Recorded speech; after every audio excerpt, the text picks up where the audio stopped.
Normandy, France. 21st of July, 1944.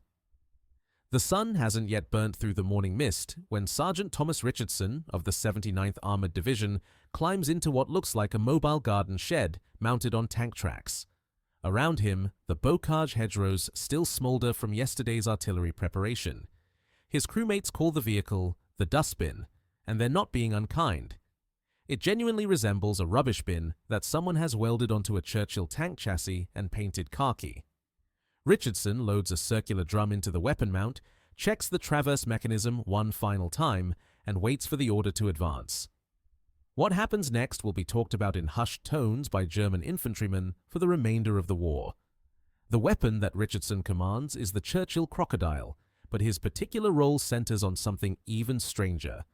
The 290mm Petard spigot mortar, the primary armament of the Churchill AVRE.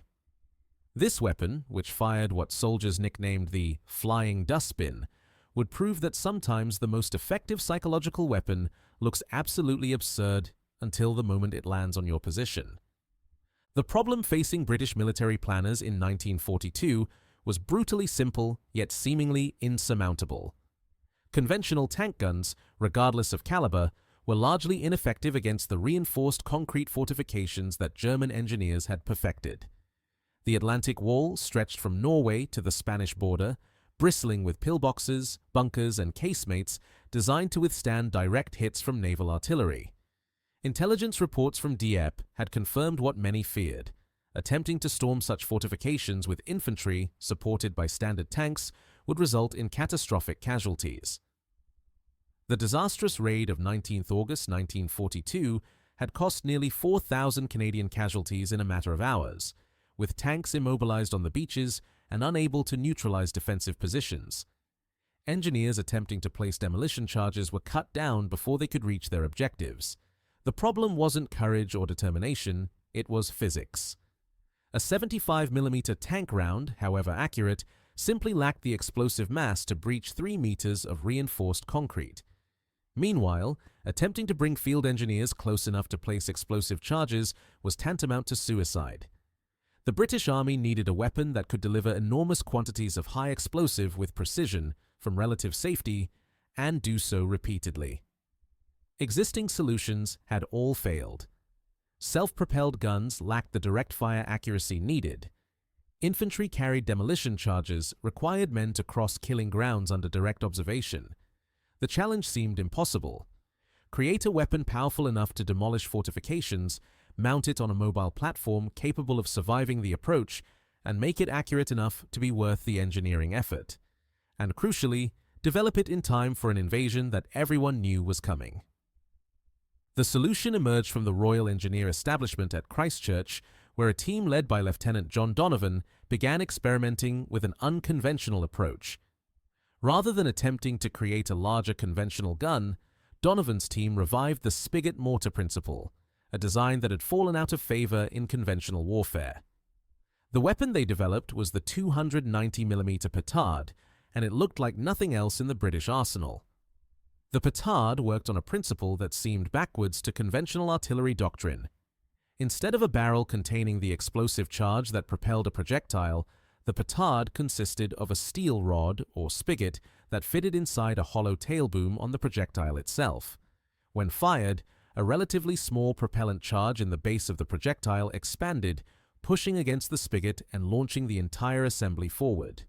The projectile itself was a steel cylinder roughly 40 centimeters long and nearly 30 centimeters in diameter, weighing 18 kilograms and containing roughly 13 kilograms of high explosive. Soldiers immediately dubbed it the flying dustbin for its shape and tumbling flight path. The destructive power was extraordinary. Where a standard 75mm high explosive round might contain roughly 700 grams of explosive filler, the Petard projectile delivered more than 18 times that amount in a single shot. The weapon was mounted in a rotating turret on a Churchill tank chassis that had been specially modified for assault engineering work. The Churchill AVRE, as the complete system was designated, carried a crew of 6 and 30 rounds of ammunition. The Petard had a maximum effective range of roughly 230 meters, laughably short by artillery standards, but perfectly adequate for direct assault on fortifications. Loading required the commander to open a hatch, extract the spent spigot, load a fresh projectile onto the spigot by hand, and close the hatch before firing. This process took approximately 3 minutes under ideal conditions, rather longer when people were shooting at you. Production began at the Royal Ordnance Factory at Nottingham in 1943, with Churchill hulls being converted at several facilities, including those at Vauxhall and Birmingham Railway Carriage and Wagon Company. Exact production numbers remain classified in certain documents, but estimates suggest approximately 700 Churchill AVREs were produced by June 1944, each equipped with the Petard as its primary armament. The first extensive combat deployment came during the Normandy landings. On Sword Beach, Churchill AVREs of the 79th Armoured Division engaged concrete strongpoints that had held up infantry advances. Accounts from German survivors describe the psychological impact as immediate and devastating. The projectiles arrived with an audible whooshing sound, tumbling end over end through the air in a visible arc. Soldiers reported they could actually see the cylinders rotating in flight. Then came the detonation. 13 kilograms of high explosive in a confined space produces an overpressure wave that doesn't merely damage concrete, it pulverizes it.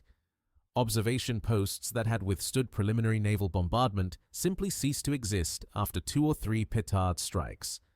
In one documented engagement near Lyon-sur-Mer, a single AVRE destroyed 4 reinforced machine gun positions in under 20 minutes, allowing infantry to advance with minimal casualties.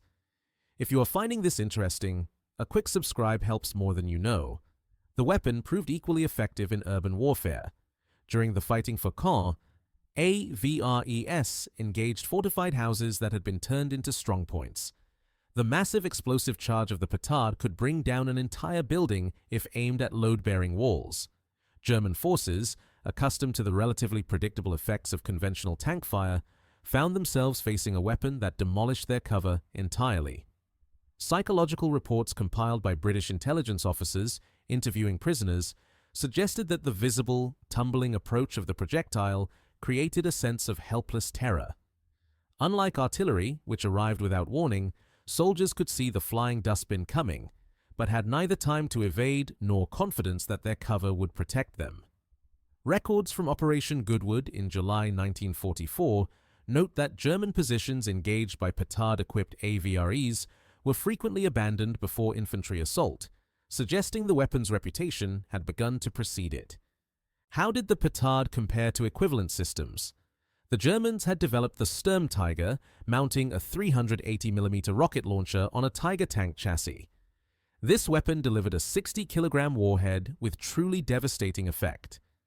However, the Sturmtiger was produced in minuscule numbers, with only 18 vehicles completed during the entire war.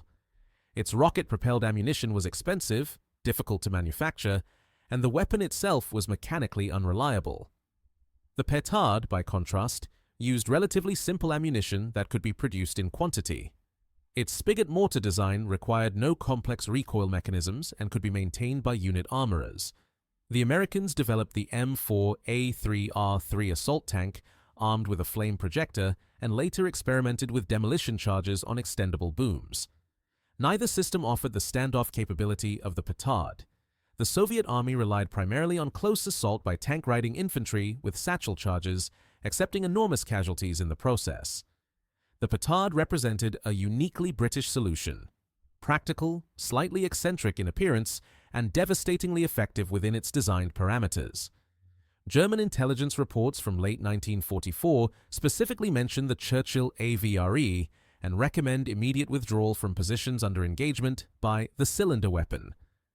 This intelligence assessment alone suggests the weapon achieved something no amount of conventional firepower had managed. It made enemy soldiers prefer retreat to remaining in fortified positions. The lasting impact of the petard and the Churchill AVRE extends beyond their immediate tactical successes. The vehicles demonstrated that specialist armor could solve problems that general-purpose tanks could not. This principle influenced post-war combat engineering doctrine in armies worldwide. The concept of the Armored Vehicle Royal Engineers became institutionalized, with subsequent British armoured vehicles incorporating lessons learned from the AVRE's deployment. Modern combat engineering vehicles still follow the basic principle: deliver substantial demolition capability whilst providing crew protection. Several Churchill AVREs survive in museums. The Tank Museum at Bovington displays a fully restored example, the Petard spigot still mounted in its distinctive housing.